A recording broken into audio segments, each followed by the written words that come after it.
कि मेघा लवारिया ब्राह्मण बेटी नहीं है, बावजूद उसने ब्राह्मणवाद जिंदाबाद का नारा लगाया तो सिर्फ इसलिए लगाया कि सनातन की एकता के लिए लगाया।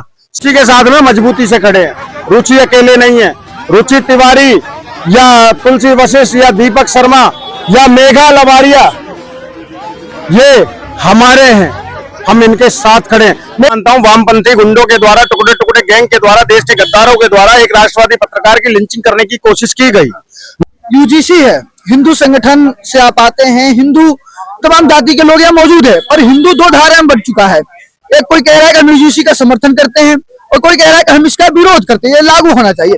आपका इस पर क्या विचार है? मैं आपको सबसे पहले एक बात करेक्ट कर दूं कि जितने भी लोगों को ये लग रहा है कि हिंदू दो वर्गों में बट गया है, नहीं, हिंदू न कभी बटा था, न बटा है, न बटेगा। हाँ, दो विचारधाराएं जरूर हैं, एक वामपंथ और एक राष्ट्रवाद। तो जो राष्ट्रवादी हिंदू है वो कभी नहीं बटा, कभी नहीं बटेगा, और जो वामपंथी है वो कभी हमारा था ही नहीं। ये बिल्कुल आप वैसे ही देख लीजिए, पुरातन काल में, वैदिक काल में कि देवता होते थे, असुर होते थे, समझ गए? तो उसी प्रकार से अभी भी है, वामपंथी असुर हैं, वामपंथी असुर हैं, लेकिन राष्ट्रवादी देव भी हैं जो भारत माता को नित्य नमन करते हैं। तो ये कहना सबसे पहले गलत है कि हिंदू बट गया है। नहीं, हिंदू को तो हम बटने नहीं देंगे, भारत के टुकड़े नहीं होने देंगे। जिसकी भी मंशा भारत के टुकड़े होने की है उसकी मंशा को पलने नहीं देंगे। और आपने देखा है यूजीसी जब विरोध हो रहा था, उसका समर्थन किया जा रहा था, तब रुचि तिवारी एक जो लड़की होती है उसको कुछ जो दलित भीम आर्मी के जो संगठन के लोग आए थे सेना के, उन्होंने घेर लिया और लॉन्चिंग जैसी का ऐसा देखने में आ रहा है। देखो, मॉब लिंचिंग करने की कोशिश की गई रुचि तिवारी की, और इस बात को आप बिल्कुल मानता हूं, मैं बिल्कुल मानता हूं, वामपंथी गुंडों के द्वारा, टुकड़े टुकड़े गैंग के द्वारा, देश के गद्दारों के द्वारा एक राष्ट्रवादी पत्रकार की लिंचिंग करने की कोशिश की गई। लेकिन हमें जैसे ही पता चला, मॉरिस नगर हम थाने गए, हमने अपनी बहन के लिए आवाज भी उठाई और पुरजोर तरीके से हर एक सनातनी के लिए खड़े हैं, हर एक बहन बेटी के लिए खड़े हैं। और ये वामपंथी दैत्य अगर ये सोचते हो कि ये इस तरीके से लिंचिंग कर देंगे तो वो मंसूबे इनके पूरे नहीं होने देंगे। FIR भी कराई है और कार्यवाही भी कराएंगे, प्रशासन के साथ में मिलकर इन गद्दारों को सबक भी सिखाएंगे। और रुचि के साथ में मजबूती से खड़े हैं। रुचि अकेले नहीं है, रुचि तिवारी या तुलसी वशिष्ठ या दीपक शर्मा या मेघा लवारिया ये हमारे हैं, हम इनके साथ खड़े हैं। मेघा लवारिया के लिए एक बात बोलना चाहता हूं। वो लड़की जब उसने देखा कि ब्राह्मणवाद के खिलाफ नारे लग रहे हैं, तब उसने नारा दिया ब्राह्मणवाद जिंदाबाद। मैं लोगों को बता दूं, जो लोग उसको जातिवादी मानसिकता का बताने की कोशिश कर रहे हैं, जो लोग उसे नफरती बताने की कोशिश कर रहे हैं, और जो लोग उसे कह रहे हैं कि उसने हेट नारे लगाए, उनको बता दूं कि मेघा लवारिया ब्राह्मण बेटी नहीं है, बावजूद उसने ब्राह्मणवाद जिंदाबाद का नारा लगाया तो सिर्फ इसलिए लगाया कि सनातन की एकता के लिए लगाया, सनातन धर्म के लिए लगाया। समझ गए? उस जिसको तुम लोग नफरती बताने की कोशिश कर रहे हो ना, वो जोड़ने के लिए खड़ी है, वो सनातन धर्म के लिए लड़ रही है। समझ गए? हमारा फुल सपोर्ट है मेघा को भी, रुचि को भी, और तमाम हमारे ऐसे भाई बहनों को जो सनातन धर्म के लिए, देश और धर्म के लिए जी रहे हैं, लड़ रहे हैं। हम उनके साथ कंधे से कंधा मिलाकर खड़े हैं और हर जगह खड़े नजर आएंगे। अभी आप महिला और बेटी पर कविता कह रहे थे, रेप के बारे में बता रहे थे, पर एक तरफ जहां आप कविता कह रहे हो वहां पर एक पत्रकार, यूट्यूबर सुरक्षित नहीं है। रुचि तिवारी के साथ मॉब लिंचिंग जैसी घटनाएं सामने आ जाती हैं और उसको अनेक प्रकार से अलग अलग तरीके से उनकी गलती दिखाई जाती है। आपने अगर मेरी कविता ध्यान से सुनी होगी, मैंने उसमें एक लाइन लिखी थी कि नपुंसक के शासन और प्रशासन से रुकता नहीं बलात्कार। मीडिया भी ये सारी हमारी बिकाऊ है, और सच पूछो तो आप, मैं, हम सब भी हैं इसके जिम्मेदार। क्यों बोला था? क्योंकि जब हमारे राष्ट्रीय चैनल, जो अंतरराष्ट्रीय चैनल हो चुके हैं आज की डेट में, सैटेलाइट वाले, वो लोग चुप्पी साध लेंगे दीपक शर्मा की लिंचिंग के समय पर, रुचि तिवारी की लिंचिंग के समय पर, तो उस मीडिया को मैं क्या बोलूंगा? समझ गए? जब तमाम विपक्षी उल्टा रुचि तिवारी को दोषी ठहराने की कोशिश करेंगे, मेघा लवारिया के खिलाफ नैरेटिव करने की कोशिश करेंगे, उस भीड़ को मैं क्या बोलूंगा? समझ गए? तो ये लोग उसके जिम्मेदार हैं, लेकिन हम बहन बेटियों के साथ हैं।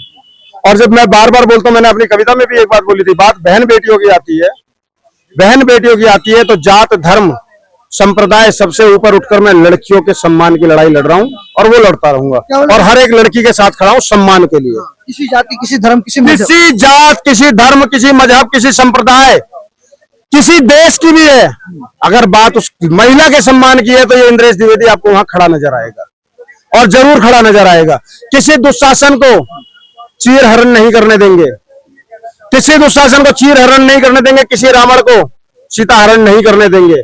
हम अपनी तरफ से जितना हो सकेगा उतना जरूर करेंगे, और अपने सामने तो बिल्कुल नहीं होने देंगे, और जहां तक मौजूद हो सकते हैं, जहां तक सक्षम हो सकते हैं, वहां तक लड़ेंगे। पर सवाल यह है, क्या यूजीसी का विरोध सिर्फ ब्राह्मण ही कर रहा है? और क्यों सिर्फ ब्राह्मण ही, रुचि तिवारी, दीपक शर्मा, क्यों ब्राह्मण ही सामने आ रहा है और ब्राह्मण ही लड़ रहा है, और जातियां जो है फॉरवर्ड को कहा? पत्रकार महोदय देखो, ऐसा है कि ये एक नैरेटिव गढ़ा जा रहा है कि ब्राह्मण लड़ रहा है, रुचि तिवारी ब्राह्मण निकल गई तो ब्राह्मण लड़ रहा है। नहीं, रुचि तिवारी वहां बाइट करने गई थी, उसको लिंच करने की कोशिश की गई। दीपक शर्मा सिर्फ शर्मा है, ब्राह्मण, इस वजह से आप उसको टारगेट कर रहे हो। वो वहां पे बाइट करने गया था, वहां पर वो इंटरव्यू लेने गया था, आपकी बातें पूछने गया था, आपने उसको जातिवाद समझकर आपने लिंच किया। अभी आप मेरे से इंटरव्यू कर रहे हैं, मैं किस जाति का हूं आपको पता है, आप किस जाति के हो मुझे पता है, मैं अपनी बात रख रहा हूं, आप अपनी बात रख रहे हो, आप लेफ्ट के हो राइट के हो मुझे नहीं पता। अब इसका क्या मतलब है कि मैं आपको लेफ्ट मीडिया समझकर अगर हाथ छोड़ दूं तो सही होगा क्या? बिल्कुल गलत होगा ना। तो मेरा कहना यह है कि मीडिया स्वतंत्र है, चाहे वो लेफ्ट की है चाहे राइट की है, उसका अधिकार सवाल पूछने का है, और आपका अधिकार या तो आप कैमरे के आगे मत आओ, और नहीं तो आप जवाब दो। ये कोई बात, एक बात हमेशा बता दूं, जब कोई भीड़ किसी को मारने की कोशिश कर रही होती है तो इसका मतलब कि उसके पास में जवाब नहीं होता है। जब आपके पास तर्क खत्म आ जाते हैं तब आप कुतर्क करने लगते हैं, गाली गलौज करने लगते हैं और मारपीट करने लगते हैं, समझ गए? तो इसलिए मैं इस चीज की निंदा करता हूं, और यूजीसी का विरोध हर एक सनातनी कर रहा है जो समानता का अधिकार चाहता है, और जो लोग खास प्रिविलेज चाहते हैं वो इसका समर्थन कर रहे हैं, हम विरोध कर रहे हैं। और जो इसमें खास प्रिविलेज चाहते हैं, जैसे आरक्षण के नाम पर पहले से चल रहे हैं, जैसे एससी एसटी के नाम पर शोषण कर रहे हैं, ऐसे ही अब एक यूजीसी लाकर और ये हमारे विद्यार्थियों का भी शोषण करने की मंशा वाले लोग हैं, इससे इतर और कुछ नहीं। जो बीजेपी सरकार है, हिंदुत्व वाली सरकार है, हिंदू की बात करती है, योगी आदित्यनाथ से बड़े बड़े नाम, मोदी, अमित शाह, राजनाथ सिंह हिंदू है, तमाम बड़े नेता है। क्या लगता है कि वो जो स्वर्ण समाज है या हिंदू समाज है उसके विरुद्ध में यूजीसी ला रहे हैं? देखो ऐसा है, नेता जो होते हैं ना, या पार्टियां होती है ना, वो किसी धर्म किसी समाज के नहीं होती हैं। समझ गए? सुनिए कहा तो यही जाता है कि स्वर्ण समाज के साथ है बीजेपी। नहीं, सवर्णों की बीजेपी सवर्ण के साथ नहीं थी, सवर्ण बीजेपी के साथ है। सवर्णों ने बीजेपी को बनाया, सवर्णों की वजह से आज बीजेपी इस लेवल पर खड़ी है। तब मैंने कहीं 4 लाइनें लिखी थी, आपके कविता के माध्यम से सुना देता हूँ। ये अमित शाह भी सुने और नरेंद्र मोदी भी सुने, और तमाम भाजपा के वो नेता सुने जो हमारे आगे हाथ जोड़ते फिरते थे कि हमारी सरकार बना दो, समझ गए? और आज वो हमें बांटने का काम कर रहे हैं। तब मैं ये लिखने पर मजबूर हुआ, और तब मैं आपको वो 4 अपनी लाइनें सुना देता हूं कि हमने तुमको जन्म दिया, हमने तुमको जन्म दिया, हमने ही तुमको पाला है। क्या? हमने तुमको जन्म दिया, हमने ही तुमको पाला है, हाथ पकड़कर चलना सिखाया, हम हाथ पकड़कर चलना सिखाया, तुम्हें गिरते हुए संभाला है, और आज जब तुम बड़े हुए हो हमको आंख दिखाते हो। पीठ पे खंजर भी मारा तुमने और हम पर ही गुर्राते हो। क्योंकि भाजपा का एक नेता कुछ कह रहा था ना, मैंने सुना कि जो ये मुट्ठी भर सवर्ण है इनके ऊपर बुलडोजर चला दो। तो मैं उसको चेता देना चाहता है कवि इंद्रेश द्विवेदी, और भाजपा अपने उस नेता पर कार्यवाही करे, अन्यथा सवर्ण क्या है वो बता देता हूं, दोबारा से बताता हूं कि हमने तुमको, सुन लो, जो नेता हम सवर्णों को बुलडोजर से कुचलने की बात कर रहा था उसको बोल रहा हूं कि सुन लो, हमने तुमको जन्म दिया, हमने ही तुमको पाला है, उंगली पकड़कर चलना सिखाया, तुम्हें गिरते हुए संभाला है, और आज जब तुम बड़े हुए हो तो हमको आंख दिखाते हो। पीठ पर खंजर भी मारा तुमने और हम पर ही गुर्राते हो। तो ये ना भूलो बाबू, हम सवर्ण हैं। क्या? तो ये ना भूलो हम सवर्ण हैं बाबू, हम इतिहास नया बनाते हैं और स्वाभिमान बचाने को अपना समुद्र तक पी जाते हैं। क्या पी जाते हैं? समुद्र तक पी जाते हैं। तो हमारे स्वाभिमान पर कभी चोट मत करना, समझ गए? ये भाजपा के उस खास नेता के लिए बोल रहा हूं जिसने सवर्णों को बोला कि मुट्ठी भर सवर्ण है और इनको बुलडोजर से कुचलवा दो। देखते हैं तेरे बुलडोजर में कितनी ताकत है, तो इंद्रेश को कुचलवा दे। तुझे कोई जानता नहीं है, बिहार के छोटे से कस्बे का विधायक बन के तू सवर्णों को वो करेगा? हैं? तेरी इतनी औकात हो गई।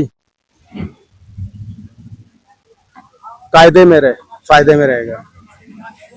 देखिए, हिंदू सम्मेलन किया गया है, यहाँ पर बड़े बड़े और अच्छे अच्छे कवियों को बुलाया गया है और सभी ने हिंदू भाइयों को, सनातनियों को संबोधित किया। वैसे यूजीसी पर आप क्या सोचते हैं? यूजीसी पर जो इंद्रेश कवि हैं, इन्होंने अपनी बातों को रखा है, रुचि तिवारी के समर्थन में आया है, दीपक शर्मा के समर्थन में आया है।